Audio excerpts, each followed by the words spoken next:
যদি আল্লাহ কখনো আমাকে সুযোগ দিত কামরাঙ্গীর চরকে আধুনিক একটা শহর হিসেবে গড়ে তুলতাম, এটা আমি বলেছিলাম। কিন্তু আজকে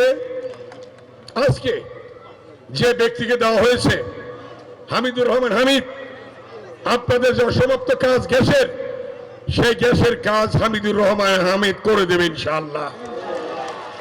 এবং পরিচ্ছন্ন কামরাঙ্গীর চর গড়ে তোলার জন্য যা যা করা দরকার, প্রয়োজন বোধে হামিদুর রহমান হামিদ নিজে হাত দিয়ে ময়লা পরিষ্কার করবে।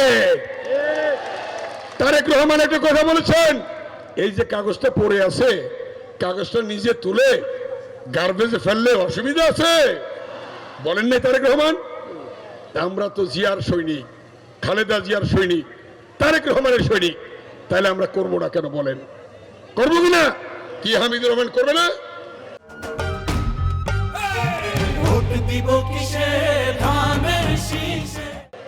আপনাদের সেবায় নিয়োজিত থাকবে, আপনাদের সেবায় নিয়োজিত থাকবে।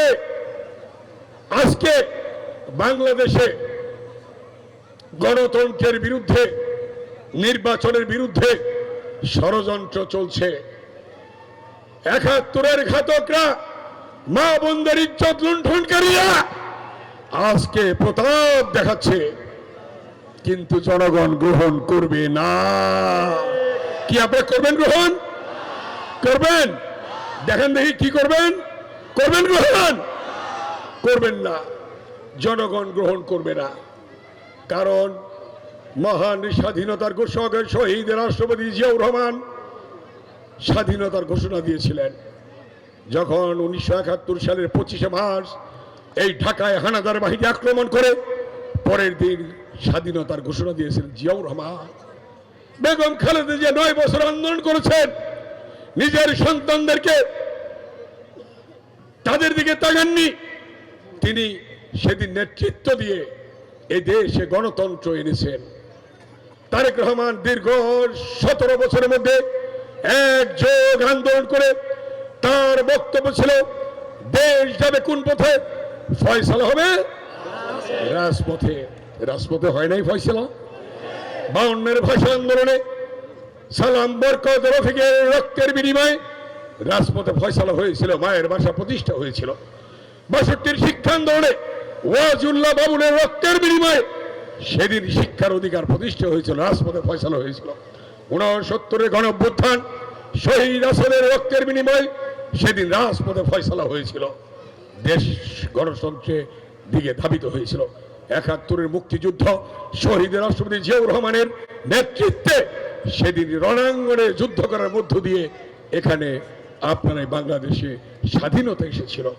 ৯০-এর স্বৈরাচার বিরোধী গণতান্ত্রিক আন্দোলনে দেশটি বেগম খালেদা জিয়ার নেতৃত্বে সেদিনই ডাক্তার মিলন জাহাদ নূর হোসেন রক্তের বিনিময়ে রাজপথে ফয়সালা হয়েছিল। কথাটা সঠিক কিনা? ২৪-এর গণঅভ্যুত্থান তারেক রহমান যেটা বলেছেন, আবু সাইদ ওয়াসিমের রক্তের বিনিময়ে, রিয়াজের রক্তের বিনিময়ে রাজপথে ফয়সালা হয়েছিল। হাজার হাজার ছাত্র জনতার রক্তের বিনিময়ে সেদিন গণঅভ্যুত্থান সৃষ্টি হয়েছিল। আজকে পেয়েছি আমরা নতুন বাংলাদেশ। এই বাংলাদেশকে আমাদের গড়ে তুলতে হবে। এই বাংলাদেশকে কখনোই রাজাকারের হাতে তুলে দেওয়া যাবে না। কি যাবে? যাবে না। তাই বাংলার মাঠে ঘাটে, পথে প্রান্তরে, গ্রামে গঞ্জে একটি আওয়াজ উঠেছে, সেই আওয়াজটি হয়েছে এগিয়ে যান। সবার আগে কি? কে বলেছেন কথাটা? তারেক রহমান। দিল্লি নয়, পিন্ডি নয়, সবার আগে। সবাই বলেন আমার সাথে, সবার আগে কি? সবার আগে, সবার আগে, সবার আগে।